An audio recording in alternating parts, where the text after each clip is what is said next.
Jessica leaned close and brushed a soft kiss against my cheek. "Just a quick weekend trip with the girls," she said, flashing that familiar, rehearsed smile I'd seen countless times before. I said nothing, only nodded, watching her roll her suitcase out the front door. She was convinced I swallowed her lie. She assumed I'd be waiting right here when she returned. She was dead wrong. The moment the door clicked shut behind her, I released a breath I hadn't realized I'd been holding. For months, I'd been suspicious of the late-night texts she tried to hide clumsily, the sudden extra care in her appearance on certain evenings, the girls' nights, and work dinners that always carried a faint scent of cologne that wasn't mine. Jessica hadn't bothered to cover her tracks. Well, she didn't think she needed to. That was her biggest mistake.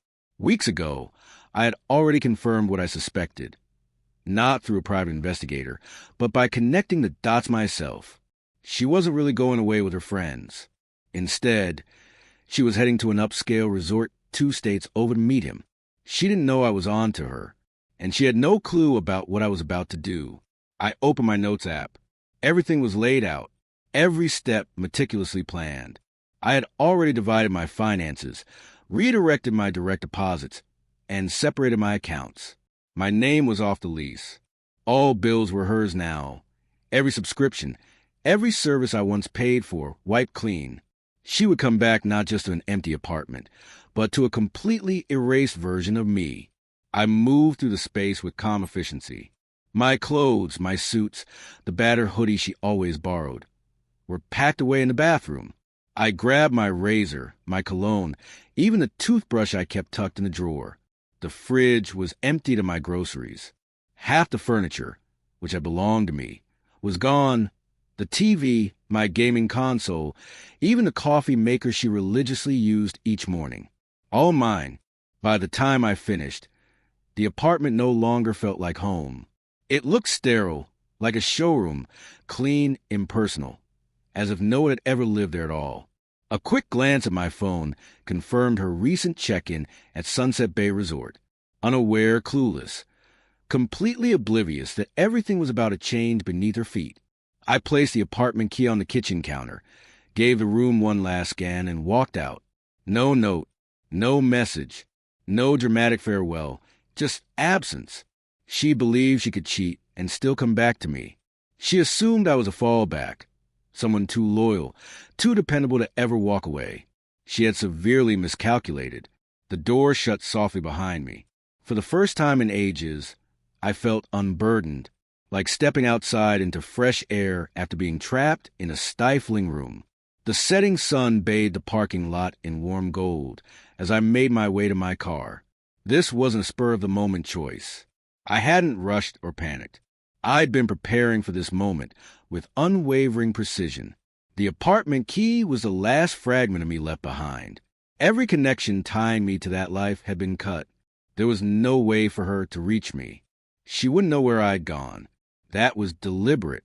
Sitting behind the wheel, I glanced back at the apartment one final time. So many memories lingered there, laughter, warmth, shared routines. But all of it had died quietly when trust began to crumble. The walls were never what made a home. It was the love, the honesty. Both had disappeared. I tapped my phone. Another update. Jessica Monroe had checked in. I smirked. She really believed she had gotten away with it. Probably lounging poolside now, sipping a drink, sending half-hearted texts between stolen kisses with the other man. She had no idea I was already gone. Still, she thought she held the upper hand, that I would always be her safety net, her comfort zone. But I had removed myself from that role. Soon, she'd realize just how completely. I drove to my new place, a 1-bedroom apartment, bright, clean, all mine. No traces of betrayal in the corners, no shadows of what once was. The lease was in my name only. The cool metal key felt heavy in my hand. As I stepped inside, it wasn't just a fresh start. It felt like reclaiming what was mine. Later that night, while unpacking, my phone buzzed. "Jessica, miss you already. Hope you're having a great weekend. Can't wait to see you when I get back. XOXO." The nerve made me laugh. She was probably wrapped in a robe, feet dipped in a pool, sending that message to keep up her illusion, still pretending I was a fool. I didn't reply. I didn't have to. Reality was about to catch up with her. I switched off my phone, poured a drink, and sank into the couch. For the first time in what felt like forever, I felt free, at peace. Then, footsteps echoed down the hallway. Jessica returning, suitcase dragging behind her. In her mind, the weekend had been perfect, luxury, indulgence, the thrill of deceit. She hadn't thought about me much. She never did when wrapped up in herself. I was just a constant, the person she could always come back to. She reached the door, phone in hand, already drafting a casual message to cover her silence. But as she stepped inside, her fingers froze.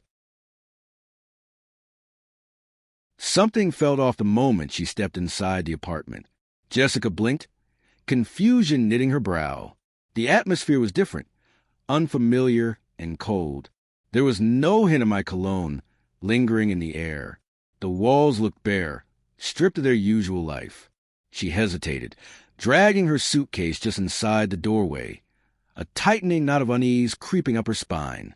Something vital was missing. Everything was missing. The couch remained, exactly where it had always stood, but the room had lost its warmth. The coffee table was bare, no notebooks, no scattered remnants of Nathan's usual mess. The cozy throw blanket he always wrapped around himself during TV time was gone. A strange, uneasy chuckle slipped from her lips as she turned toward the bedroom. "Nathan," she called out, her voice half hoping he would emerge from the bathroom, wielding his signature dry humor and pulling off some elaborate prank. But silence swallowed her words, thick and heavy, unyielding. Her chest tightened as she stepped into the bedroom, the truth hitting her sharp and hard. The closet was almost empty. His shirts, jeans, even those meticulously cared for running shoes, vanished. The drawers where he kept his watch and wallet lay bare, along with the framed pictures of the two of them, the very same one she had dusted less than a week ago. Panic rising, she hurried to the bathroom, yanking open drawers and cabinets. Nothing remained. His razor, his toothbrush, the cologne she used to tease him about, everything gone. She staggered back, breath quick and shallow, heart pounding fiercely. Her fingers trembled as she grabbed her phone, desperately scrolling. No new messages from Nathan. No missed calls. She dialed his number once, twice, straight to voicemail. No, this couldn't be happening. She tried again. Same result. Voicemail. A creeping sense of dread took hold. She bolted to the kitchen counter and tore through the pile of mail, bills, forms, junk, anything with his name on it. But there was nothing, not a single envelope addressed to him. Nathan hadn't just left. He had erased himself. Gripping the counter like it was the only thing keeping her upright, Jessica looked around. The apartment that had once been alive with shared routines and quiet rituals now felt hollow and alien. She struggled to catch her breath. Frantically, she opened her phone again, tapping through their messages. Just last week, Nathan had texted her, "Need anything from the store?" So normal, so ordinary, so reliable Nathan. But now he was gone, and that steady dependability was something she had taken for granted, until it vanished. She sent a text, her hand shaking. "Nathan, what the hell? Where are you? Call me." She stared at the screen, willing for a read receipt, a typing bubble, anything, but nothing appeared. The message hung like a ghost, unseen, unanswered. Jessica wasn't used to being ignored. She was used to controlling the narrative, bending it to her advantage. But this was unfamiliar territory. Desperately, she tore through the apartment, yanking open every drawer and cabinet in search of proof that he hadn't really left, that he'd forgotten something behind. But every clue pointed to the same painful reality. Nathan had wiped himself clean from her life. Even the Netflix login no longer worked. Her name alone remained on the lease. She felt herself unraveling. The cold dread coursing through her was more than guilt. It was grief. He had to have known. Of course, he did. He must have been planning this for some time, watching her, waiting, letting her believe everything could be fixed. She collapsed onto the couch, burying her face in her hands, trying to process it all. How long had he been preparing? All those moments when he didn't argue, when he stayed silent instead of reacting, that wasn't indifference. It was strategy. Her phone buzzed. Her heart jumped. Lisa. Jessica barely registered the reply. Hey, how was your trip? Lisa chirped, completely unaware. Fine. Jessica lied, voice tight and flat. Lisa babbled on about brunch plans and a birthday, but Jessica couldn't focus. Her eyes roamed the empty corners, the blank walls. Nathan's gone, she said abruptly, cutting Lisa off mid-sentence. Silence. What do you mean gone? Jessica gripped the phone harder.